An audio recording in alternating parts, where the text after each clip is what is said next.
مولاي صل وسلم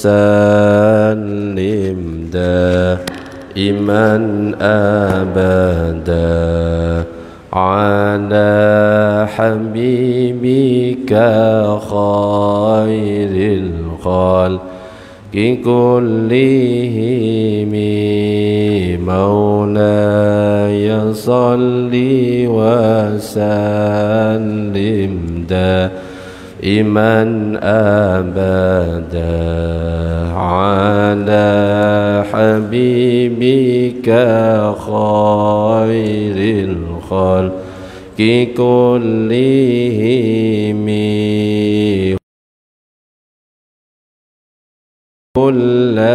الذي ترجى شفاعته لكل هول من الأهواء لمقتحم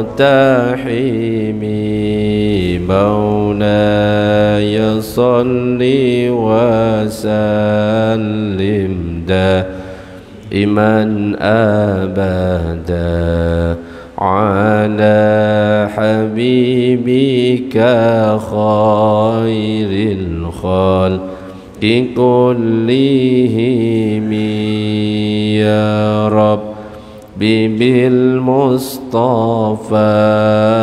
بلغ مقاصدنا واغفر لنا ما مضى يا واسع الكرم. Assalamualaikum warahmatullahi wabarakatuh. Bismillah walhamdulillah wassalatu wassalamu ala rasulillah Sayyidina Muhammad ibn Abdillah wa ala alihi wa sahbihi wa man walah la hawla wa la quwata illa billah amma ba'du. Nawayna at-ta'alluma wa at-ta'lim wa at-tadhakkura wa at-tadhkir wa an-naf'a wal intifa' hassa ala tamassuki bi kitabillahi wa sunnati rasulih wa ad-du'a ila al-huda wa ad-dalalata ala al-khair wa batigha'a wajhillah mardatihi wa qurbihi wa thawabihi subhanahu wa ta'ala ila hadratin nabiyil mustafa Muhammadin sallallahu alaihi wasallam. Al-Fatihah. A'udzu billahi minasy syaithanir rajim. Bismillahirrahmanirrahim. Alhamdulillahi rabbil alamin. Ar-Rahmanir Rahim. Maliki yaumiddin. Iyyaka na'budu wa iyyaka nasta'in. Ihdinas siratal mustaqim. Siratal ladzina an'amta 'alaihim ghairil maghdubi 'alaihim waladdallin. Amin. Para jamaah, Bapak Ibu yang dirahmati oleh Allah, alhamdulillah pada kesempatan malam ini kita bisa berkumpul di masjid yang insyaallah penuh barokah ini. Kita bersyukur kepada Allah karena Allah masih memberikan kesempatan kepada kita, memberikan kesehatan kepada kita sehingga kita bisa melaksanakan salah satu kewajiban kita, yaitu sholat maghrib. Dan syukur ditambah lagi karena kita bisa melaksanakan maghribnya dengan berjamaah, dan mudah-mudahan kita semuanya istiqomah dalam ketaatan kepada Allah. Amin ya rabbal alamin. Oleh Allah, pada kesempatan malam ini kajian kita adalah melanjutkan kajian kitab Al-Arba'in An-Nawawiyah, kitab yang ditulis oleh Imam Nawawi, dan kita itu sudah sampai kepada hadis yang ke-7 di mana disebutkan dalam kitab ini an Abi Ruqayyah Tamim bin Ausin Ad-Dari radhiyallahu anhu, dari Abi Ruqayyah Tamim ibn Aus Ad-Dari, anna Nabiyya sallallahu alaihi wasallam qala, bahwa baginda Nabi Muhammad sallallahu alaihi wasallam bersabda, ad-dinun nasihah, agama itu adalah nasihat. Qulna liman, kami bertanya, wahai Rasulullah, nasihat bagi siapa? Qala, maka Rasulullah bersabda, lillahi wali kitabihi wali rasulihi wali a'immatil muslimina wa ammatihim. Bagi Allah, kitabnya, rasulnya, pemimpin kaum muslimin, dan orang-orang awam atau rakyat mereka. Jadi hadis ini menjelaskan bahwa agama itu adalah nasihat. Artinya apa? Nasihat itu adalah tiang penyangga dari agama. Jadi kita sebagai umat Islam jangan sampai anti kepada yang namanya nasihat. Kalau nasihat itu baik, meskipun dari siapapun, bahkan dari anak kecil, harus kita dengar. Makanya Sayyidina Ali pernah mengatakan, unzur ma qala wala tanzur man qala. Lihat apa yang dikatakan, jangan melihat siapa yang mengatakan. Artinya pesan itu atau nasihat itu dari siapapun, kalau itu baik, ayo kita terima, kita amalkan. Anak kecil misalkan memberikan nasihat kepada kita, terus nasihat itu baik, ambil, kita dengarkan. Gak usah dilihat karena dia anak kecil terus kita tolak. Bahkan kalau seandainya yang memberikan nasihat itu orang kafir dan kata-katanya itu baik dan itu nasihat untuk memperbaiki kita, gak apa-apa diterima. Ibaratnya misalkan ayam, kalau yang keluar dari pantatnya ayam itu warna putih, itu namanya telur. Dibuang atau diambil? Diambil meskipun keluar dari pantatnya ayam. Tapi sebaliknya, kalau misalkan keluar dari pantatnya manusia tapi warnanya kuning, apakah perlu diambil? Tidak perlu. Jadi di sini kita jangan sampai anti kepada nasihat. Kita harus siap menerima nasihat dari siapapun, dari anak kecil, dari siapapun, jangan pernah kita tolak. Dan tentunya bagi kita yang mau memberikan nasihat harus dengan adab-adab yang baik. Jangan sampai memberi nasihatnya asal nyeplos, okay? Lisan kita nggak dipikirkan terlebih dahulu sehingga kita bisa menyinggung orang lain. Jadi kalau kita mau ngomong, mau memberikan nasihat kepada orang lain, pikir dulu, kalimat saya sudah bagus nggak? Bisa nyinggung perasaannya enggak? Kalau ternyata bagus, tidak menyinggung perasaannya dan kita kira bermanfaat kepada dia, sampaikan. Karena kalau kita bicara tentang lisan, lisan ini lebih tajam daripada pedang. Kalau kita tergores oleh pisau, oleh pedang, kita obati, bisa sembuh, bekas bisa hilang. Tapi kalau hati seseorang yang tergores oleh lidah kita, oleh lisan kita, meskipun kita minta maaf dan orang itu memaafkan, tetap ingat sampai hari kiamat, tetap ingat. Makanya hati-hati mau memberi nasihat, kita hati-hati. Makanya ada pesan dari Allah dalam Al-Quran, ud'u ila sabili rabbika bil hikmah wal mau'idatil hasanah wajadilhum billati hiya ahsan. Ajak orang-orang itu ke jalan Tuhanmu dengan apa?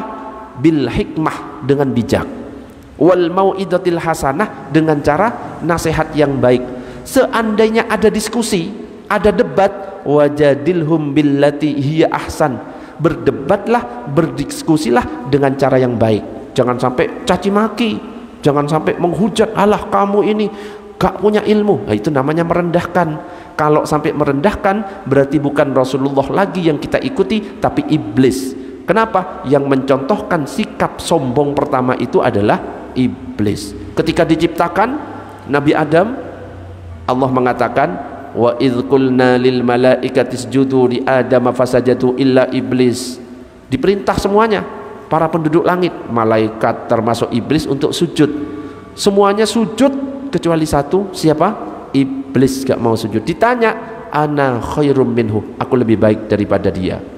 Makanya akhirnya diusir.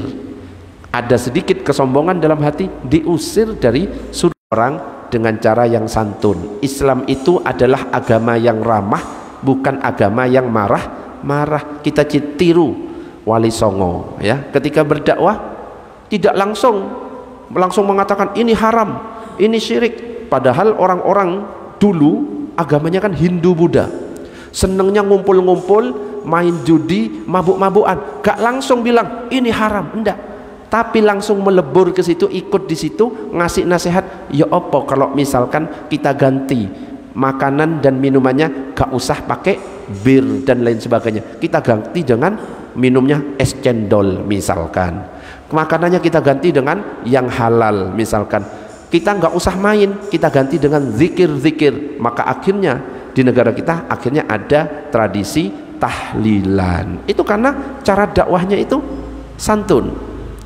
Dan juga ketika pengen memasukkan orang-orang Indonesia dulu ke Islam, gampang, ngadakan acara gamelan. Orang-orang pada waktu itu seneng dengar-dengar musik, wayang dan lain sebagainya. Itu gak langsung dikatakan syirik, gak langsung dikatakan musik haram, enggak, tapi justru dijadikan sebagai alat untuk berdakwah. Ngadakan pentas gamelan misalkan, tiketnya nggak pakai uang, tapi dengan kalimat asyhadu an la ilaha illallah wa asyhadu anna muhammadar rasulullah. Tiap orang mau masuk silahkan ucapkan 2 kalimat itu, mengucapkan. Ketika sudah di dalam langsung disampaikan, kalian sudah mengucapkan 2 kalimat syahadat, itu artinya kalian sudah masuk Islam dan ada kewajiban-kewajiban. Jadi cara dakwahnya itu santun. Makanya kalau bisa ya kita dakwah santun, jangan dakwah yang dikit-dikit emosi, dikit-dikit nyalahkan orang lain, jangan sampai seperti itu. Kita ngaji itu supaya hati tenang. Kadang-kadang ada orang hadir majelis ilmu bukan hati tenang, tapi justru emosian. Ada yang berbeda disalahkan, orang tua tahlilan dibid'ahkan. Nah itu berarti salah tempat ngaji. Mudah-mudahan kita terhindar dari itu semuanya. Allahumma shalli ala sayyidina Muhammad. Jadi jenis nasihat diantaranya adalah yang pertama, nasihat bagi Allah. Tadi disebutkan dalam hadis tadi. Nasihat bagi Allah itu apa saja? Yang pertama adalah dengan beriman kepadanya, tidak menyekutukan Allah. Ya, harus kita akui, kita yakini Allah Esa, Allah tempat bersandar, Allah tempat minta pertolongan. Jangan sampai kita misalkan kita nyembah pohon, nyembah kuburan, minta-minta ke kuburan, boleh apa enggak? Enggak boleh, syirik. Justru kalau kita ziarah kubur bukan minta ke kuburannya, tapi kita mendoakan ahli kubur. Boleh bertawassul, tapi mintanya tetap kepada Allah. Ya Allah, dengan berkah kemuliaan Wali Songo, saya kabulkan hajat-hajat saya. Mintanya tetap kepada Allah, bukan mintanya kepada Wali Songo, tapi dibawa namanya. Untuk apa? Ibaratnya kalau kita ngelamar pekerjaan, terus kita punya keluarga menteri misalkan, terus kita ngomong saya itu ponakannya menteri ini loh, ketika ngelamar pekerjaan lebih mudah diterima atau enggak? Lebih mudah. Jadi beriman kepadanya, tidak mensekutukan Allah. Yang kedua, tidak melakukan ilhad atau pengingkaran terhadap sifat Allah. Sifat Allah yang biasa kita pelajari dulu waktu kecil ada berapa? Ada 20. Masih hafal, Pak? Wujud, qidam, baqa, mukhalafatu lil hawadis, qiyamuhu binafsihi, wahdaniyat, qudrat, iradat, ilmu hayat, muridan, aliman, hayyan, sami'an, basiran, mutakallima. Itu sifat yang wajib. Ada sifat mustahil, tambah bingung ini. Adam, hudus, fana, mumasalatu lil hawadis, ihtiyajun, ta'addud, ajazun, karoha, jahlun. Ada 20 juga. Dan itu harus kita yakini. Sebenarnya sifat Allah bukan cuma 20. Sifat Allah banyak, cuma 20 ini yang wajib kita pelajari. Kenapa? Karena yang 20 ini yang rawan orang salah memahami. Kadang-kadang ada akidah yang mengatakan Allah itu punya tangan. Pernah dengar enggak? Salah. Sedangkan akidah kita itu mumatsalatu lil hawadis, Allah tidak serupa dengan makhluknya. Ketika kita mengatakan Allah punya tangan, berarti kita sudah nyamakan Allah dengan makhluk. Makanya yang diajari itu hanya 20, tapi sebenarnya banyak. Yang ketiga, mensifatinya dengan sifat-sifat kesempurnaan, keagungan, mensucikannya dari sifat-sifat yang tidak layak baginya. Kadang-kadang kita pernah mendengar pertanyaan, Allah itu di mana? Di mana Allah? Kalau ada pertanyaan seperti itu, Allah di mana? Di hati, mana-mana. Di hati. Di mana-mana. Berarti di toilet bisa. Kalau di hati itu gimana ceritanya? Kita yang merasakan. Kita yang merasakan. Cara merasakannya gimana? Ada suatu ketenangan. Kalau orang gelisah berarti tidak ada Allah di hatinya. Sebenarnya ketika ada pertanyaan Allah di mana, pertanyaannya itu sudah salah. Karena ketika ada kata di mana, itu sudah menunjukkan pada tempat. Kira-kira Allah butuh nggak pada tempat? Enggak. Yang menciptakan tempat siapa? Allah. Apakah mungkin Allah yang menciptakan tempat terus ditempati? Enggak mungkin. Makanya ketika ada kalimat Ar-Rahmanu 'alal 'arsyistawa, Al-Qur'an, Allah beristiwa di atas ars. Jangan sampai kita bayangkan Allah di atas ars duduk kayak raja. Jangan. Itu secara tidak langsung kita menyamakan dengan makhluknya. Kalau makhluk butuh tempat, maka kebalikannya, Allah tidak butuh tempat. Jadi nggak usah bayangkan. Termasuk ketika kita sholat, kadang-kadang kita membayangkan tulisan Allah. Allahu Akbar. Pengen khusyuk, bayangkan tulisan Allah. Alif lam lam ha. Terus kita sembah tulisan itu. Hati-hati, itu bisa jatuh kepada syirik. Kenapa? Kita sudah membuat berhala yang berupa tulisan Allah, terus kita sembah. Allah itu nggak kayak gitu. Caranya gimana? Caranya anggap kalau kita nggak bisa melihat Allah, Allah yang ngawasi kita. Ibaratnya kalau kita kerja, ada bos yang ngawasi kita. Kita serius apa enggak? Serius. Begitu juga ketika kita sholat, anggap sholat kita ini sholat yang terakhir. Anggap Allah lagi ngawasi. Anggap kita ngobrol-ngobrol dengan Allah. Insya Allah akan datang kehusukan kepada kita. Jangan bayangkan yang aneh-aneh.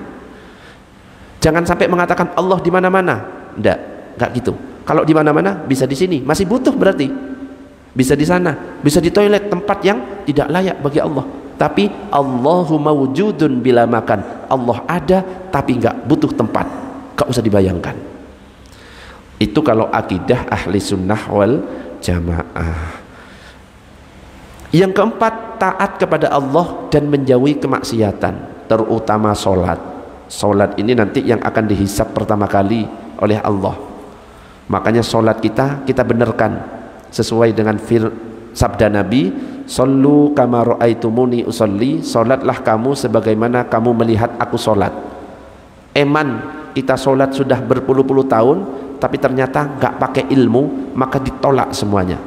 Wa kullu man bi ghairi ilmin ya'malu a'maluhu mardudatun la tuqbalu. Orang beramal tanpa ilmu ditolak, tidak diterima. Salat kadang-kadang ada yang sampai diputar. Pernah lihat enggak? Allahu Akbar. Pernah lihat seperti itu? Pernah. Boleh enggak seperti itu? Padahal ketika kita sholat, gerakan 3 atau lebih batal. Bayangkan 1, 2, 3 batal, itu sudah langsung. Untungnya cuma diputer, nggak pakai dijilat, dicelupin, ya. Itu bisa jadi apa itu?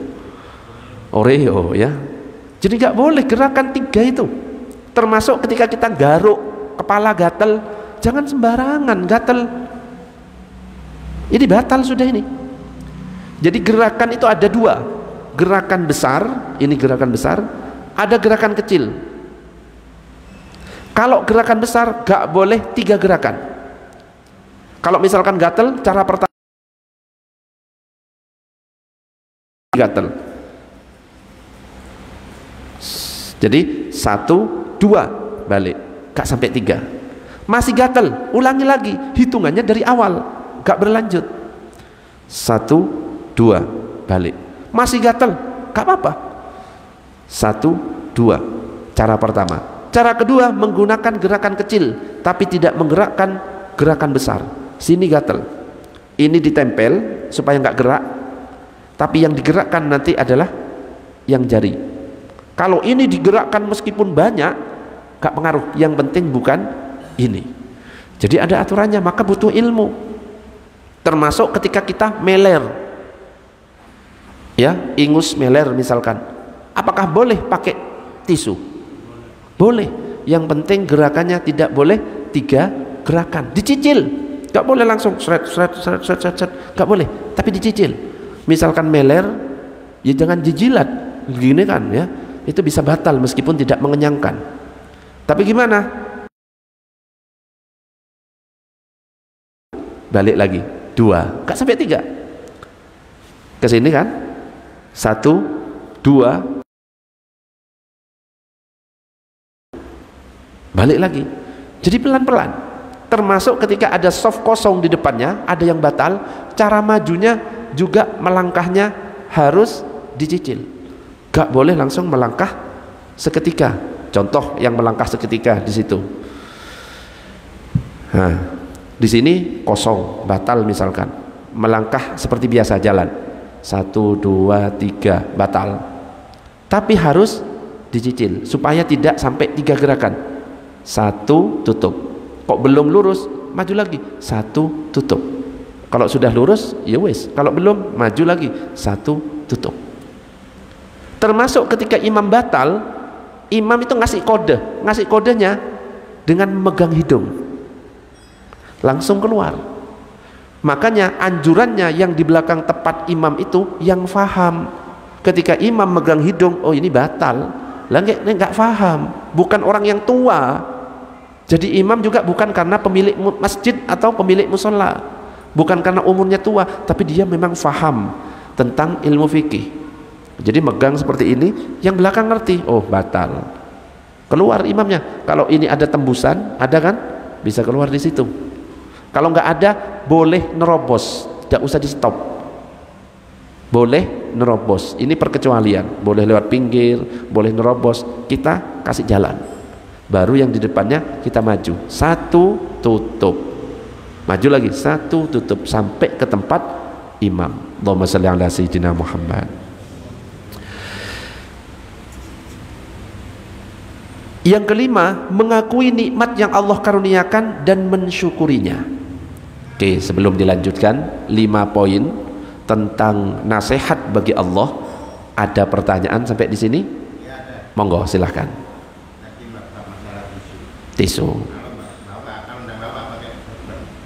Kalau nggak bawa tisu, saya tanya, ingus suci apa najis? Ingus suci apa najis? Suci, cuma menjijikkan. Pakai surban, ya tapi nanti dicuci, ya. Kalau bawa, kalau nggak bawa, pakai ini.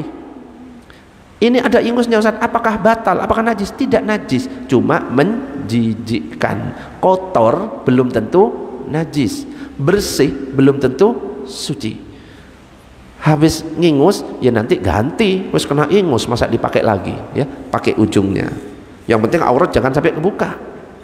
Atau kalau sebelahnya bawa surban, pakai surban sebelahnya, ikut kurang ajar, ya. Masa pakai sebelahnya, ya pinjam.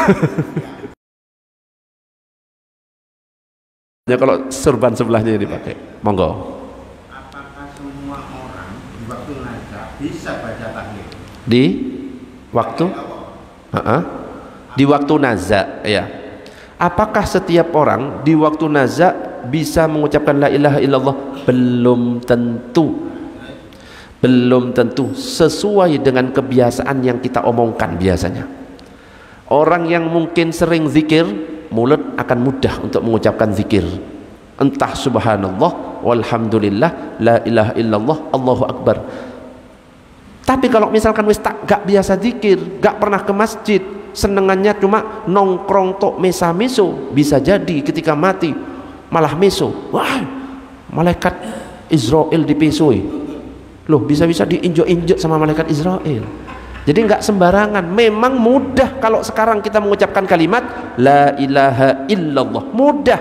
Tapi kalau naza, setan, iblis, wis kuntilanak, wewe gombel hadir semuanya. Wong siapa? Abu Thalib. Abu Thalib ini nggak baiknya kayak apa? Baiknya luar biasa kepada Rasulullah, dukung dakwahnya.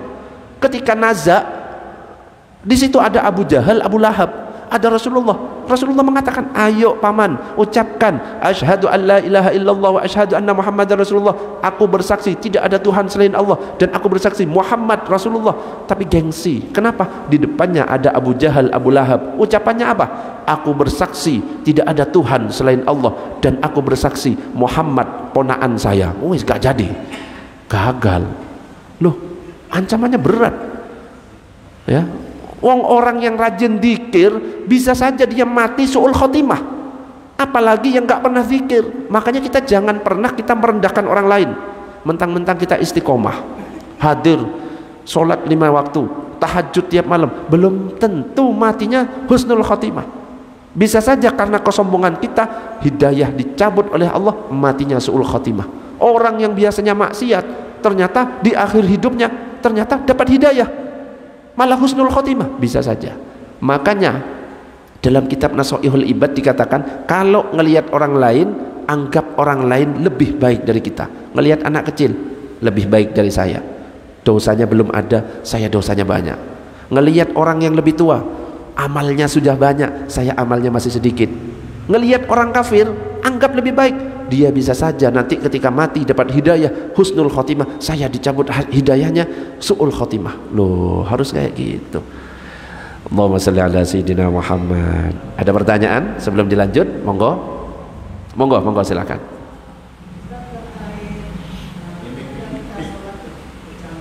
Gimana sholat? Ya,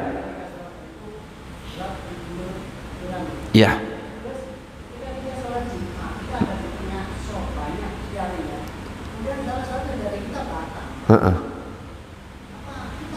Boleh lewat nerobos gitu ya. Ada hukum haram, iya kan? Ya. Apakah boleh orang yang batal sholat tidak harus sholat Jumat, sholat berjamaah, iya kan? Posisi di saf 1 lagi sholat batal, sedangkan di sini nggak ada tembusan, termasuk imam batal, nggak tembus kan, nggak bisa, ya kan? Jalan satu-satunya harus nerobos. Apakah diperbolehkan? Jadi kalau sholat berjamaah, sutrohnya itu adalah imam. Bahkan ada perkecualian-perkecualian yang boleh kita lewat di depannya orang sholat. Memang ada hadis yang mengatakan, Nabi mengatakan ketika ada orang sholat dilarang lewat di depannya. Dikatakan 40, gak disebut apakah hari, apakah bulan, apakah tahun. Itu saking beratnya hukum orang yang lewat di depan orang sholat. Seandainya ada orang lewat depan sholat, stop semampunya. Kalau dia masih maksa, bunuh, karena dia itu adalah setan. Ini menunjukkan beratnya hukum orang yang lewat di depan orang sholat. Cuma para ulama mengatakan ada perkecualian. Satu, di Masjidil Haram area tawaf, kita sholat, orang tawaf mau kita stop, itu perkecualian, tidak usah di stop, khusus di Masjidil Haram. Dua, ada orang sholat di depannya pintu, dan pintunya cuma itu saja. Ada satu pintu, misalkan di pojok situ, orang sholat di depan pintu, dan tempat masuk gak ada pintu lain, cuma itu. Yang salah orang sholatnya, kita boleh lewat. Yang ketiga, orang yang batal sholatnya, ad-daruratu tubihul mahdurah, ya, ketika dalam keadaan darurat, maka itu yang haram jadi halal. Yang seharusnya nggak boleh lewat depannya orang sholat, jadi boleh kalau memang tidak ada tempat tembusan. Coba bayangkan kalau misalkan kita praktek gak boleh lewat, imam batal, sana nggak ada tembusan, mau lewat gak boleh, terus imamnya mau kemana? Mau nongkrong di sini rokokan, nenek, kan aneh. Makanya para ulama mengatakan boleh lewat, kita kasih keringanan biar menembus. Stres.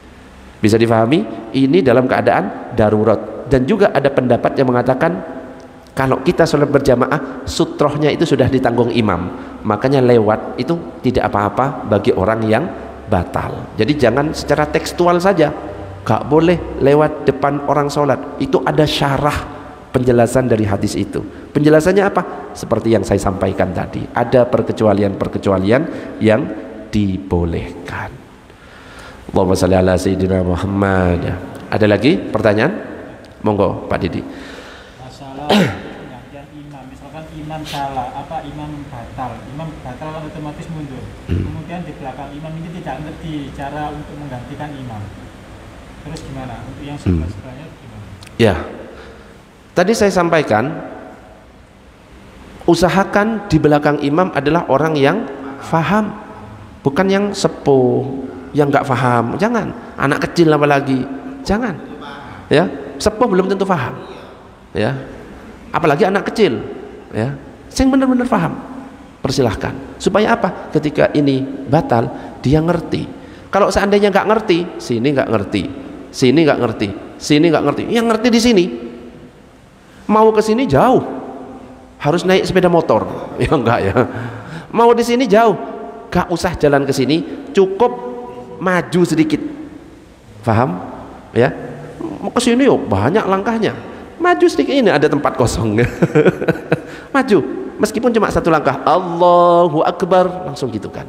Sami Allahu liman hamidah. Kalau memang ini ternyata wis terlanjur orang yang gak faham, ini keluar pancet, ya, langsung maju satu langkah, Allahu Akbar, langsung niatnya sekarang saya jadi imam.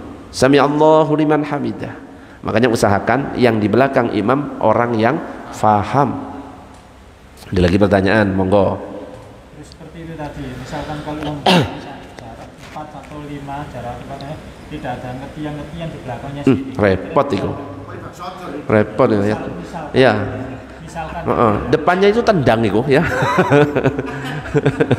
Gak bisa maju ini, ketutup. Mau nggak mau ya salah satunya. Ya, masa nggak ada yang ngerti sih salah satu yang di sini? Ya, yang ngerti kok nggak ono respon sama sekali. Meskipun di sana Allahu Akbar. Nah, ya, makanya mumpung sekarang ini sudah saya kasih tahu, usahakan di depan ada yang faham. Anak kecil jangan sampai di depan, takutnya benar-benar terjadi anak kecil bingung. Ya, yang faham itu yang dianjurkan. Jadi bukan yang sepuh, jadi imam itu bukan yang sepuh juga. Tapi dilihat dia faham ndak, bacaannya bagus ndak, bacaan salah-salah ya ganti. Karena kalau bacaan Fatihah salah panjang pendeknya batal solatnya. La solata liman lam yaqra' bi Fatihatil kitab, tidak sah solat seseorang tanpa membaca Fatihah. Panjang pendek salah, maknanya salah, otomatis solat batal. Solat imam batal, makmum kalau ikut bermakmum kepada imam yang batal, ikut batal semuanya. Makanya ketika kita lihat, loh bacaannya kok pandang pendeknya salah, langsung dalam hati kita, saya berpisah dari imam atau mufarokoh dari imam, sholat sendiri. Ya, kalau sholatnya wis salah, alhamdulillahi rabbil alamin, loh salah, langsung saya mufarokoh. Atau ain dibaca alif, alhamdulillahi rabbil alamin, kan harusnya gitu, alhamdulillahi rabbil alamin, mufarokoh, batal itu. Kecuali lupa nggak baca Fatihah, tambah lagi yocok, batal itu ya. Subhanallah ya. Ya kayak Kiai Anwar Zahid, kuluhu ya ile ngono jadinya, tambah parah ya, batal. Lupa nggak baca Fatihah, diingatkan. Cara mengingatkannya subhanallah. Kok sepancat? Qul ya ayyuhal kafirun subhanallah. Qul ya ayyuhal kafirun alhamdulillahi rabbil alamin. Jangan Fatihah le, batal le ngono. Ya. Kita baca ayat satunya ya untuk mengingatkan. Allahumma shalli ala sayyidina Muhammad. Ada pertanyaan sebelum dilanjut? Ada? Lanjut? Monggo, monggo. Mengenai sholat Jumat. Sholat Jumat. Ada 2 rakaat. 2 rakaat. Ya.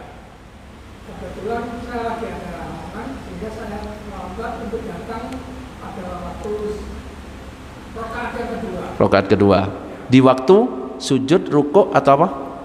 Di waktu Masih berdiri rakaat kedua. Rakaat yang kedua. Terus setelah itu kita selesaikan berapa rakaat? Nambahnya berapa rakaat ya? Apakah cukup 1 atau 3 gitu kan? Ada hadis yang mengatakan kalau ada orang yang masih mendapatkan rukuk keduanya imam dari sholat Jumat, rukuk keduanya imam dari sholat Jumat, maka dia cukup nanti nambah 1 rakaat. Tapi kalau misalkan tidak mendapatkan rukuk, ternyata rakaat kedua sujud sudah nggak dapat, maka niatnya tetap sholat Jumat tapi nambahnya 4 ya. Ini ada hadis dan penjelasan para ulama. Kalau dapat rukuk keduanya imam meskipun di rakaat kedua, masih dapat rukuk bersama imam di rakaat kedua, itu masih terhitung sholat Jumat meskipun nggak dapat khutbahnya. Tapi jelas nanti pahalanya beda dengan yang ikut khutbah dari awal. Jadi masih terhitung sholat Jumat, jadi cukup nambah 1. Tapi kalau ketinggalan dari ruku, misalkan imam sami Allahu liman hamid atau lagi posisi sujud, langsung Allahu Akbar, niatnya sholat Jumat tetap langsung sujud, tapi nanti nambahnya jadi 4. Kenapa? Gak dapat sama sekali. Jadi Nabi itu mengatakan gitu, batasnya rukuk kedua, tapi ya nanti pahalanya beda dengan orang yang dapat dari awal khutbah. Ada pertanyaan lagi? Batas awal untuk dikatakan ketinggalan, katakanlah 1 rakaat itu Rukuk. Ya. Kalau kita masih dapat rukuk, masih dihitung 1 rakaat. Loh Ustadz, kita belum baca Fatihah. Fatihah ditanggung imam. Itu ada perkecualian dari Nabi ya. Tapi kalau kita ikut dari awal dapat takbir, justru kita wajib membaca Al-Fatihah. Kalau mazhab Syafi'i, imam wajib Fatihah, makmum wajib Fatihah. Makanya adabnya maghdubi alaihim waladdallin, amin, diam sejenak. Ini dijelaskan oleh Imam Ghazali dalam kitab Bidayatul Hidayah. Diam sejenak ya, 15 detik atau 30 detik supaya makmum bisa baca Fatihah. Baru Bismillahirrahmanirrahim. Adabnya sebenarnya seperti itu. Tapi yang jadi masalah banyak. Amin, Bismillahirrahmanirrahim. Berarti dia belum faham tentang adab-adab menjadi imam, meskipun tetap sah. Bisa difahami? Ada lagi pertanyaan? Monggo. Tidak sah menurut Imam Syafi'i, sah menurut Imam Malik. Jadi jangan campur baur. Loh, ada loh yang mengatakan sah, itu Imam Malik. Dalam satu ibadah gak boleh ada mazhab campuran. Harus satu qadiyah, itu satu paket. Kalau memang kita mazhab Syafi'i, cara wuduknya batal, wuduknya juga Syafi'i. Kadang-kadang ada ya, wuduknya mazhab Syafi'i kan gampang, ngusap sebagian dari kepala, 1 rambut, itu sudah sah. Tapi ketika jaga dari batal wuduk, itu agak susah. Nyentuh istri, mazhab Syafi'i, sengaja nggak sengaja, syahwat nggak syahwat, batal. Kalau kulit ketemu kulit. Berbeda dengan mazhab Maliki. Kalau mazhab Maliki, kalau nggak syahwat tidak batal. Nah, ada orang yang ngambil pendapat wuduknya mazhab Syafi'i ringan, terus batal wuduknya cari yang ringan-ringan. Oh no kok hadis lah, itu namanya talfik. Talfik itu nyampur aduk mazhab yang berbeda, diambil yang ringan-ringan, dan para ulama mengatakan tidak diperbolehkan. Jadi harus satu qadiyah. Jadi kalau pendapat yang mengatakan makmum tidak usah baca Fatihah, cukup mendengarkan bacaan imam, itu pendapat Imam Malik. Ya monggo, kalau mau pakai pendapat Imam Malik, sholatnya dengan Imam Malik, tidak sendekap. Allahu Akbar, Imam Malik gak sendekap, tapi berdiri tegak. Ketika wudhu, wudhunya harus seluruh kepala. Yang jadi masalah, kita ngerti nggak cara wudhunya Imam Malik? Kan nggak ngerti. Yang sampai ke kita ini caranya mazhab Syafi'i, karena dulu orang-orang yang berdakwah kepada kita ya dari Wali Songo itu semuanya bermazhab Syafi'i. Yang penting bukan Imam Samudra atau Imam S. Arifin ya. Monggo lanjut.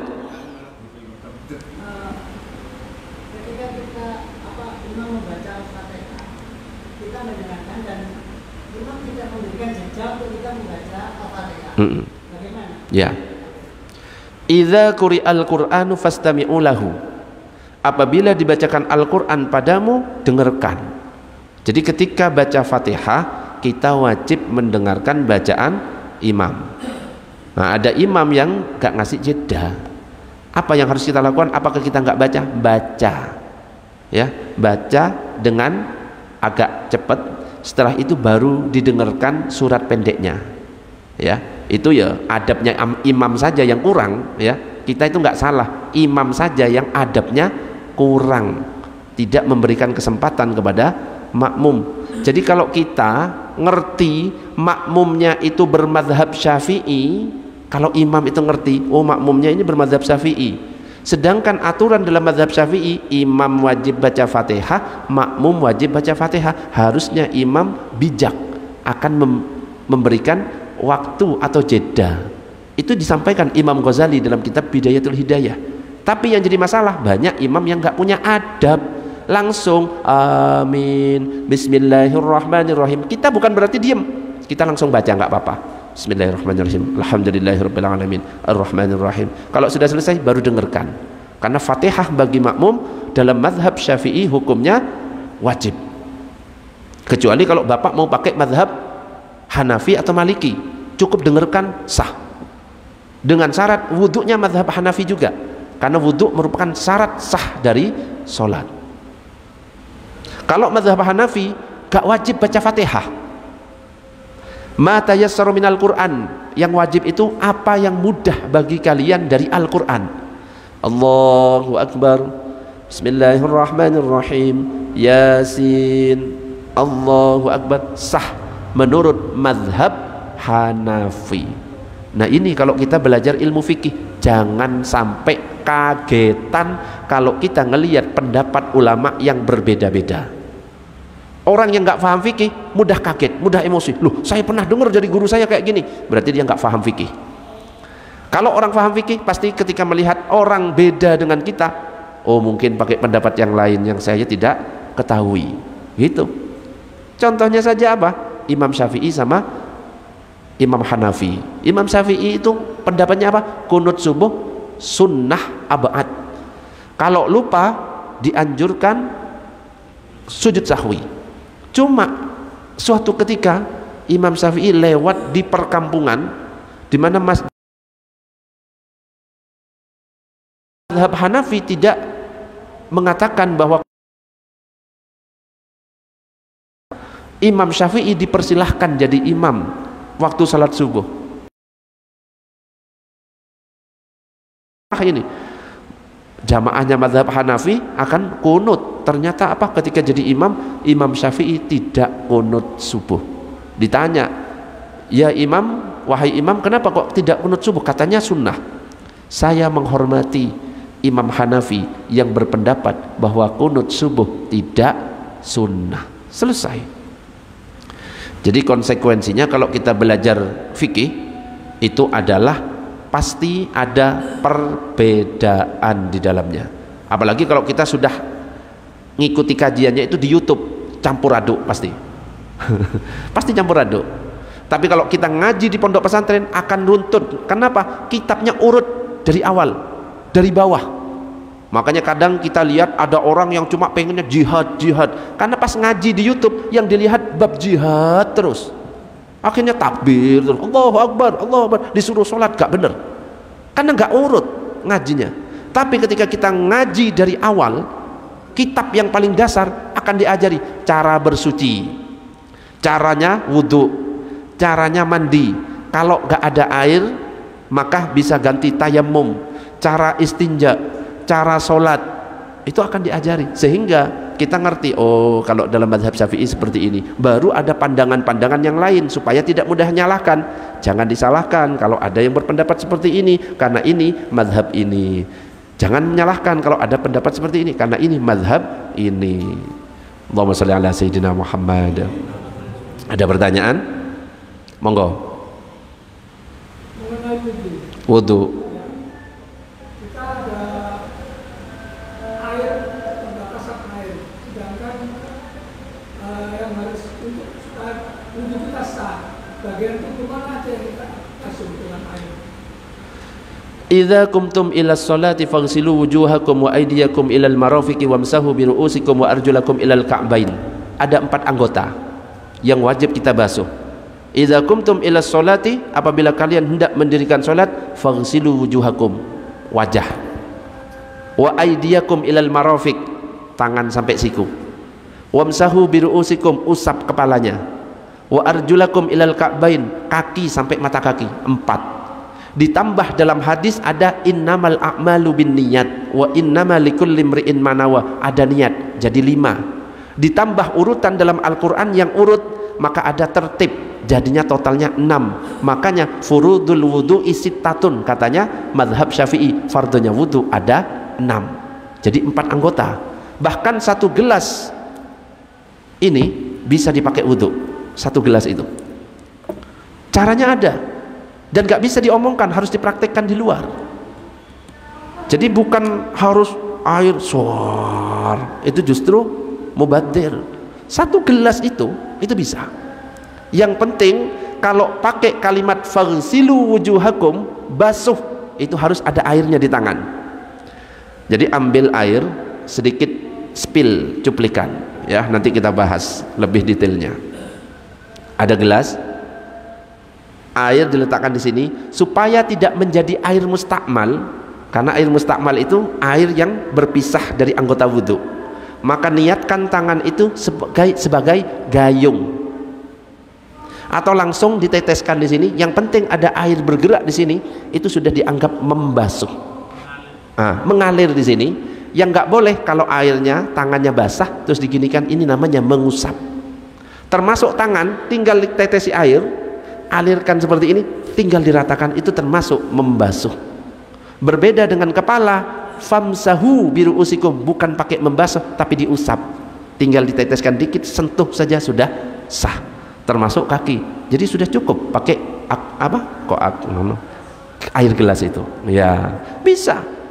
Bahkan saya pernah mempraktekkan, ya di kajian tempat lain, tapi di sini ya bisa sebenarnya. Ya, tapi nanti bab wudu, oke?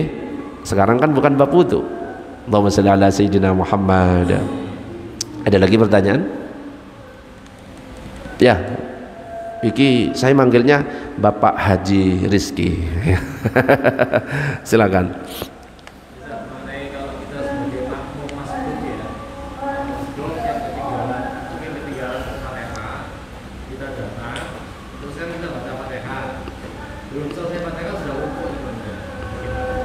Innama ju'ilal imamu liyutamma bih. Imam itu dipilih untuk diikuti. Kalau memang kita masbuk, datangnya saat imam baca surat-surat pendek, maka baca Fatihah sesuai dengan secukupnya kita. Imam rukuk, ikuti rukuk, ya. Jadi itu sudah ditanggung sisanya itu. Ini namanya makmum muwafiq. Sudah ikut takbir sama imam, tapi dia malah agak ngelamun sampai baca Al-Ikhlas selesai, baru ingat, loh belum baca Fatihah. Gak boleh dia rukuk, dia harus menyelesaikan Fatihah meskipun harus ketinggalan. Yang penting tidak sampai imam itu bangun dari sujud, itu batal kalau sampai ketinggalan seperti itu. Jadi nanti ada pembahasan makmum muwafiq, makmum masbuk. Allahumma shalli ala sayyidina Muhammad. Ini baru nasihat bagi Allah. Nanti ada nasihat bagi Rasul, nanti ada nasihat bagi pemimpin kaum muslimin, juga ada nasihat bagi orang-orang awam. Jadi belum dibahas semuanya. Nasihat bagi Allah baru saya sampaikan 1, 2, 3, 4, 5. Di sini ada 1, 2, 3, 4, 5, 6, 7, 8, 9 poin belum saya jelaskan. Tapi lebih baik ada pertanyaan seperti ini, karena ini yang dibutuhkan oleh kita. Hah? Setelah Isya ya pulang. Setelah Isya dah.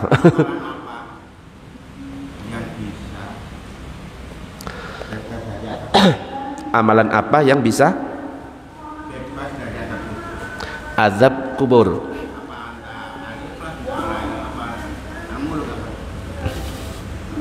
Amalan apa yang bisa terbebas dari azab kubur? Salah satu amalan yang bisa kita lakukan adalah membaca surat Al-Mulk. Itu bisa meringankan kita dari azab kubur. Hah?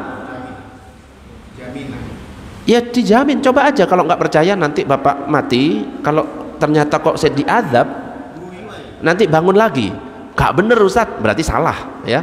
Lah itu hadis Nabi kok saya ditanya dijamin tah? Nek hadis Nabi ya harus percaya. Nek nggak percaya hadis Nabi ki ya bukan Islam namanya. Ini hadis Nabi, membaca surat Al-Mulk ayat 1 sampai 30 itu bisa meringankan azab kubur. Tentunya dijaga sekali sebelum tidur. Tabarakalladzi biyadihil mulku wa huwa ala kulli syai'in qadir. Sudah hafal Pak? Sudah. Baca sebelum tidur daripada kita baca WA ya. Lebih baik baca surat Al-Mulk. Waktunya habis, kita lanjut. Sip kalau hafal. Mudah-mudahan manfaat. Kita tutup dengan doa kafaratul majlis. Subhanakallahumma wa bihamdika asyhadu an la ilaha illa anta astaghfiruka wa atubu ilaik. Assalamualaikum warahmatullahi wabarakatuh.